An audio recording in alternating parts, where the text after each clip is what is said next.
இன்றைக்கு சொல்லட்டும், உன் கரத்தில் இருக்கிற பிசினஸை, உன் கரத்தில் இருக்கிற வேலையை, உன் கரத்தில் இருக்கிற விதையை, உன் கரத்தில் இருக்கிற பொருளாதாரத்தை, உன் கரத்தில் இருக்கிற பிள்ளையை, உன் கரத்தில் இருக்கிற குடும்பத்தை, உன் கரத்தில் இருக்கிறதான ஊழியத்தை தேவன் தனித்துவப்படுத்தும்படி கர்த்தர் விரும்புகிறார்.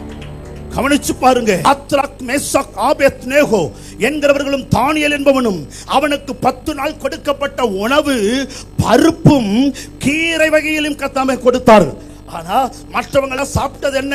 மாம்சத்தை சாப்பிடுறாங்க. ராஜாவினுடைய போஜனம் 10 நாளுக்கு அப்புறம் எல்லாரையும் வரிசையா நிற்க வைத்த போது ஒரு தனித்துவத்தை தேவன் தானியேலுடைய முகத்துல, சாத்ராக்குடைய முகத்துல, ஆமென், மேஷாக்குடைய முகத்துல தேவனாகிய கர்த்தர் உண்டாக்குறது போல இந்த மாதம் முதற்கொண்டு இன்றைக்கு நான் சொல்லட்டும், உன் முகத்தில், உன் பிரசன்னத்தில் ஒரு தனித்துவத்தை இந்த மாதத்துல தேவனாகிய கர்த்தர் கொடுப்பதற்கு அவர் போதுமானவர். ரட்சிக்கப்பட்ட ஆமென் இஸ்ரவேலே, உனக்கு ஒப்பானவர்.